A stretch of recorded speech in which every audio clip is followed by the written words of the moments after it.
Assalamualaikum, salam sejahtera. Mimin kembali lagi menemani duduk santai teman-teman semua. Oke gas bab 29-30. Montir cantik milik CEO. Tanpa terasa hari beranjak senja. Di luar sana langit sudah menampakkan keindahan jingganya, karena sebentar lagi matahari akan segera terbenam.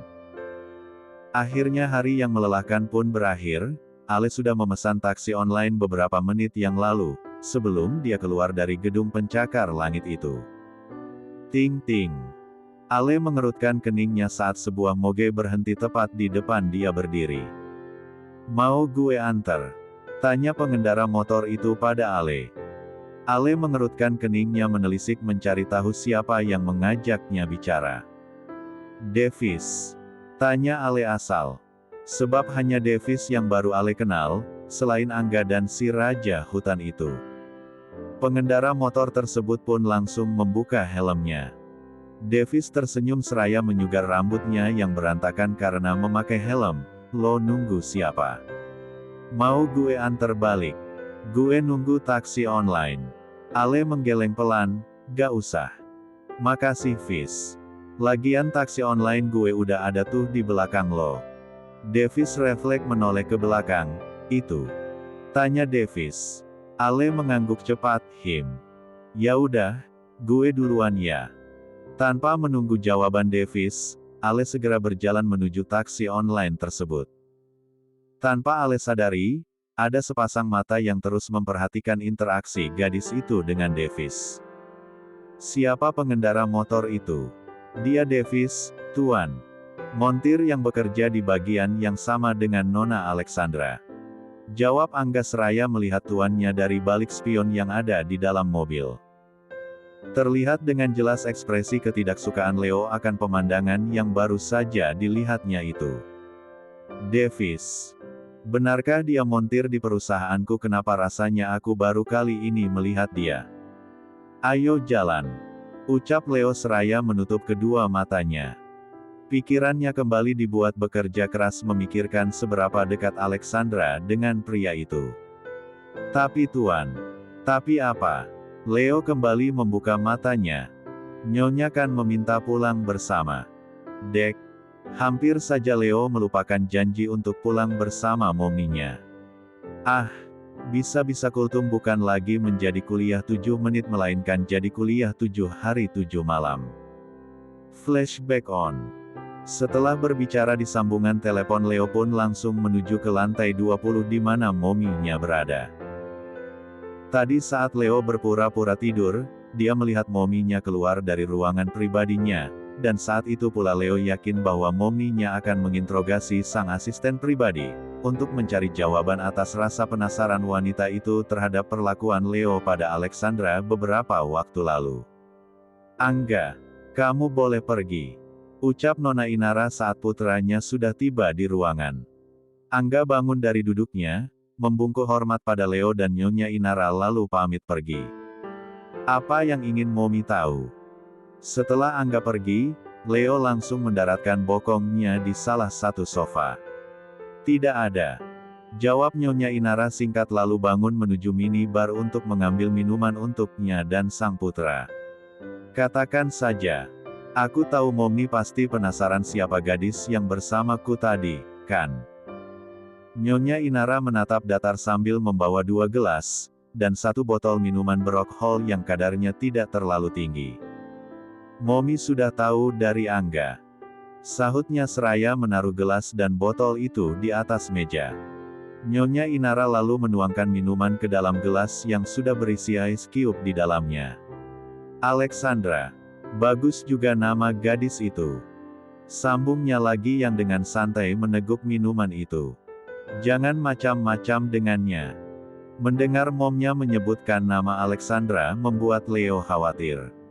Entah kenapa Leo memiliki perasaan tidak enak, ketika melihat tatapan mata momnya tadi saat melihat Ale di basement bersamanya. Nyonya Inara tersenyum miring, memang menurutmu apa yang akan Momi lakukan dengan montir itu? Entahlah. Yang jelas aku tidak akan tinggal diam jika Momi melakukan hal buruk padanya. Astaga. Jangan katakan kamu tertarik dengan montir itu. Leo terdiam seketika. Sebenarnya sudah jelas bukan dari cara Leo membela Ale di depan mominya saja, itu sudah menggambarkan bahwa dia tertarik dengan gadis itu. Tidak. Aku hanya tidak ingin membuatnya semakin tidak betah bekerja di perusahaan kita. Bohong Leo. Apa maksud kamu? Tanya Mom Inara belum mengerti. Leo lalu menceritakan awal mula kenapa dia mempromosikan Ale untuk pindah ke kantor pusat. Tanpa melebih-lebihkan Leo juga memberitahu mominya betapa hebatnya keahlian gadis itu di bidang otomotif. Nyonya Inara mengangguk, oh. Begitu. Momi kira kamu tertarik dengan montir itu. Bisa hancur dunia persilatan jika itu sampai terjadi. Dek. Leo kembali membisu. Dengan ucapan Mom Inara yang seperti itu menandakan bahwa mominya tidak akan setuju jika putranya menyukai gadis seperti Alexandra. Meski mominya itu orang yang baik dan tidak pernah membanding-bandingkan strata sosial seseorang, namun Leo tahu, pasti berat bagi Momi Inara jika memiliki menantu dari kalangan bawah. Seorang montir. Apa kata dunia jika putra mahkota seperti Leo bersanding dengan gadis dari kalangan biasa yang berprofesi hanya sebagai montir? Belum lagi pandangan para teman-teman sosialitanya yang kebanyakan memiliki menantu dari kalangan pengusaha dan pejabat. Ah, memikirkan itu saja pasti membuat Nyonya Inara menjadi takut dan khawatir. Glek. Leo langsung meneguk habis minuman di gelasnya. Bahkan dia merefill ulang gelasnya yang sudah kosong itu, lalu sedetik kemudian minuman itu pun tandas tak bersisa. Kamu haus? Tanya Momi Inara dengan wajah inosennya. Setelah menghabiskan 2 gelas wine, Leo pun bangun. Aku masih ada meeting. Momi langsung pulang saja. Jangan menungguku. Tanpa menunggu jawaban dari momnya, Leo langsung melangkah berjalan ke pintu keluar. Mom tunggu kamu sampai selesai. Kita pulang bersama. Leo tidak menjawab, namun dia mendengar ucapan terakhir mominya. Kemudian Leo membuka pintu lalu pergi tanpa menoleh lagi. Hampir 1 jam Ale di perjalanan, hingga kendaraan roda 4 yang membawanya tiba di depan rumah besarnya. Ale pun turun dan lalu segera masuk setelah seorang security yang berjaga di rumahnya membukakan pagar. Selamat sore, Non. Ucapnya ramah. Ale membalas dengan anggukan kepala dan senyum kecil. Dari mana saja kamu jam segini baru pulang? Baru membuka pintu utama, Ale sudah disuguhkan pertanyaan yang terdengar menyebalkan di telinganya. Tanpa berniat menjawab, Ale dengan sengaja melewati orang itu seolah tidak ada siapapun di sana. Ya, dasar anak gak tahu sopan santun. Ale menarik satu sudut B1 birnya sambil terus berjalan. Untungnya hari ini aku sangat lelah, jika tidak, aku pastikan aku akan membuatmu semakin tidak betah tinggal di sini. Non Evelyn. Dek, suara itu. Ale langsung menoleh. Bi Rahmi. Ale dengan mata berbinar dan sedikit berkaca-kaca langsung berjalan menghampiri wanita tua itu. Grab. Aku kangen banget sama Bibi. Ale memtigaluk Bi Rahmi dengan erat. Bibi juga kangen sama Non Evelyn. Sahut Bi Rahmi yang disusul dengan lelehan air mata penuh haru, dan syukur bisa bertemu lagi dengan anak majikan yang sangat dia sayangi layaknya anak kandung sendiri. Ale perlahan melepaskan P3 lukannya lalu menatap Bi Rahmi dengan perasaan bahagia. Makasih Non. Non Evelyn sudah bersedia mempekerjakan Bibi di sini lagi. Flashback on. Hari di mana Alexandra bertemu dengan asisten pribadi si Raja Hutan. Setelah pertemuan singkat itu Ale langsung melajukan kendaraannya menuju kediaman Bi Rahmi dan Pak Guntur. Memang tujuan Ale keluar rumah hari itu adalah untuk menemui Bi Rahmi. Itu Ale lakukan untuk membuktikan ucapannya pada Pak Guntur beberapa waktu lalu. Kurang lebih 45 menit Ale berada di perjalanan hingga motornya tiba di salah satu rumah yang terlihat masih sama seperti dulu. Berada di sana mengingatkan Ale saat kecil dulu, maminya pernah membawa Ale berkunjung ke rumah Bi Rahmi saat hari raya. Dan sekarang dia datang lagi setelah belasan tahun berlalu, kali ini Ale datang seorang diri. Tok tok tok. Ale mengetuk pintu setelah memarkirkan motor gedenya di halaman rumah tanpa pagar pembatas itu. Ceklek. Pintu terbuka. Cari siapa? Ya. Tanya seseorang yang terlihat asing di mata Ale. Ale menelisik sekeliling rumah itu, memastikan bahwa dia tidak salah tempat. Apa ini rumah Bi Rahmi? Tanya Ale sopan kepada seorang wanita yang Ale perkirakan usianya di atas 30 tahunan. Oh, Simbo. Iya, benar. Ale menghembuskan nafasnya lega. Non ini siapa ya? Tanya wanita itu lagi sambil menunjuk Ale dengan menggunakan ibu jarinya. Saya Evelyn. Bu, boleh saya bertemu dengan Bi Rahmi? Simbo sudah pergi ke pasar untuk berjualan. Saya anak perempuannya. Apa ada yang mau disampaikan, Non? Oh, kalau begitu saya titip ini saja, tolong sampaikan pada Bi Rahmi, ya Bu. Ale memberikan amplop berwarna coklat besar pada wanita itu. Setelah berpamitan Ale pun pergi dari rumah Bi Rahmi. Amplop coklat yang diberikan Ale itu berisi sejumlah uang yang cukup banyak, untuk mengganti kerugian materi yang dialami Bi Rahmi selama ini. Jumlahnya bahkan lebih dari yang seharusnya diterima oleh Bi Rahmi. Dan di dalam amplop itu juga Ale menyelipkan sepucuk surat, permintaan dirinya dengan sangat agar Bi Rahmi mau kembali bekerja di rumah utama lagi. Bab 30. Flashback of malam hari di kediaman Lincoln. Tok, tok, tok. Pintu kamar Ale diketuk dari luar, namun si empunya yang kelelahan masih asik bersembunyi di balik selimut tebalnya.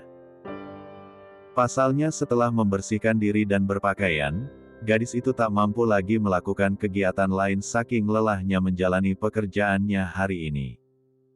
Semua itu masuk akal karena Ale dikejar waktu jika ingin menyelesaikan pekerjaannya lebih cepat dari kesepakatan dengan pemilik perusahaan. Tok tok tok. Sayang, ini Dedi.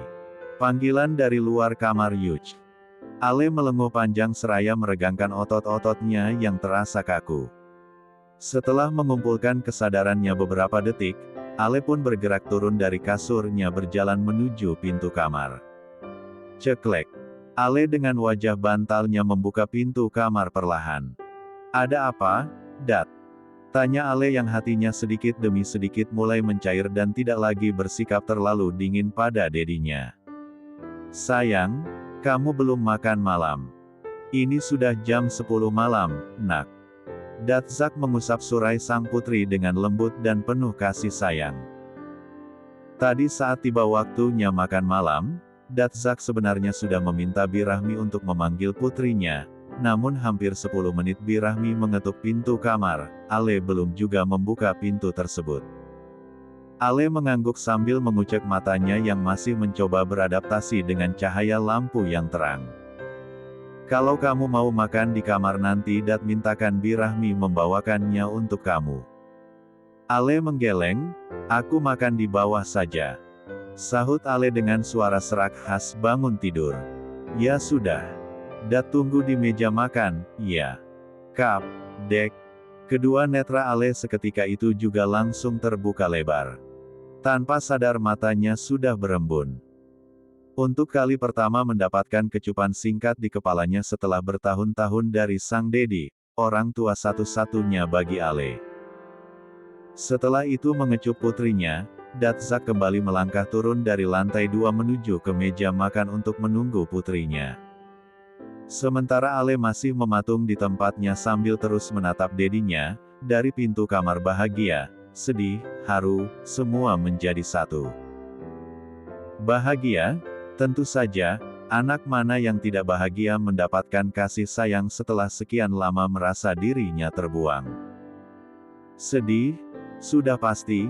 Ale selalu mendambakan kasih sayang sejak kehilangan mominya di usia gadis itu yang masih terbilang anak-anak. Haru?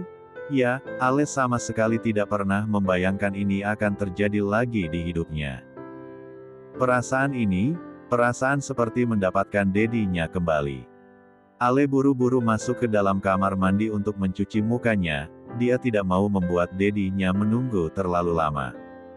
Setelah merasa lebih segar, Ale pun langsung turun ke lantai 1 dengan langkah setengah berlari. Zack tersenyum, "Sini, sayang. Kita makan bersama." Ale terkejut dengan ucapan dedinya, "Jadi Dedi belum makan?" Tanya Ale dengan perasaan bersalah. Zack kembali tersenyum, "Dad ingin makan bersamamu." Benar, Zack memang belum makan malam karena ingin makan bersama Ale. Tadi bahkan pria tua itu harus berdebat dengan istrinya karena lebih memilih masuk kembali ke dalam ruang kerjanya, saat Bi Rahmi mengatakan bahwa sang putri tengah tidur dan meninggalkan Nyonya Sophie yang terpaksa makan malam seorang diri. Ale lalu mengangkat piring dedinya dan mengisi piring itu dengan makanan yang sudah tersedia. "Terima kasih, sayang." Mereka pun makan malam dengan tenang, mungkin karena masih merasa sedikit canggung. Ale pun tidak banyak bicara jika tidak ditanya lebih dulu. "Nak, bisa kita bicara sebentar di ruang kerja Dedi?" Tanya Zack sesaat setelah keduanya selesai memberi makan cacing-cacing di dalam perut mereka. Ale mengangguk. "Bi, panggil Tuan Zack pada Bi Rahmi." "Ya, Tuan." Bi Rahmi yang memang belum tidur langsung beranjak dari kamarnya yang di belakang menuju panggilan dari sang tuan. "Tolong buatkan kopi untukku dan..." "Kamu mau minum apa sayang?" Tanya Zack pada Alexandra. "Aku hot green tea saja, Bi." "Tolong ya." Bi Rahmi pun mengangguk lalu segera membuatkan pesanan kedua majikannya. Setelah itu Tuan Zack berjalan di depan Ale menuju ruang kerja pribadinya. Namun tanpa Ale dan dedinya sadari, ada yang terus memperhatikan langkah ayah dan anak itu dengan tatapan sinis. "Sialan. Aku istrinya saja tidak pernah diizinkan masuk ke ruangan itu." Gumam seseorang yang tak lain adalah Nyonya Sophie, yang berdiri di balik tembok tidak jauh dari kamarnya berada. "Apa yang mereka bicarakan di dalam? Cek. Aku harus mencari tahu." Dengan langkah cepat setelah memastikan suami dan anak tirinya masuk ke dalam ruangan itu, Nyonya Sophie pun menghampiri Bi Rahmi yang berada di dapur. "Biar aku yang bawa minuman itu," ucapnya dengan sangat mengintimidasi. "Maaf, Nyonya. Tuan sudah memberikan saya peringatan, Nyonya dan Non Fanya tidak boleh masuk ke ruangan pribadi Tuan." "Dek, apa? Zack melarang aku dan Fanya masuk ke ruangan itu." "Brengsek. Aku sudah tidak tahan jika terus diperlakukan seperti ini. Biar aku yang bawa. Jangan membantah. Atau kamu mau aku pecat lagi, hah?" Nyonya Sophie dengan amarahnya langsung memberi ancaman pada Bi Rahmi. Bi Rahmi menggeleng cepat, "Maaf, Nyonya. Tapi Non Evelyn mengatakan pada saya, siapapun tidak ada yang bisa memecat saya kecuali Non Evelyn sendiri." Nyonya Sophie kembali meradang mendengar penuturan pembantunya. "Nunung, Nunung." Nyonya Sophie berteriak-teriak memanggil pembantunya yang lain. "Nunung sudah tidak ada di rumah ini lagi, Nyonya. Tadi sore saat Nyonya tidak ada Tuan memecat Nunung." Dengan kesal dan marah wanita itu menghentakkan kakinya berjalan menuju ruangan Tuan Zack. "Baf baf baf." Nyonya Sophie mengepalkan tangannya lalu mengetuk pintu dengan kencang. "Zack, buka pintunya." "Baf baf baf." "Zack, aku tahu kau di dalam bersama anakmu itu. Cepat buka pintunya atau aku akan..." Ceklek. Pintu ruangan pun terbuka. "Atau kau akan apa?" tanya Tuan Zack dengan tatapan tajamnya. "Zack, jelaskan padaku kenapa kau memecat Nunung?" tanya Nyonya Sophie dengan berapi-api. "Oh, rupanya kau sudah tahu. Bagus. Jadi aku tidak harus memberitahukannya lagi," jawab Tuan Zack dengan santai. "Masuk saja, Bi. Taruh minuman itu di dalam," ucap Tuan Zack pada Bi Rahmi yang sudah berada di belakang Nyonya Sophie. Bi Rahmi pun langsung masuk dengan nampan berisi minuman pesanan di tangannya. Sebelum Nyonya Sophie mengintip ke dalam ruangan itu, Tuan Zack langsung menutup pintunya kembali. Kenapa aku tidak boleh memecat pembantumu, sedangkan dulu kau berani memecat Birahmi tanpa alasan? Dek. Nyonya Sophie terdiam, tidak seperti tadi yang begitu semangat untuk membuat perhitungan pada suaminya. Tapi Zack, Nunung tidak membuat kesalahan apapun.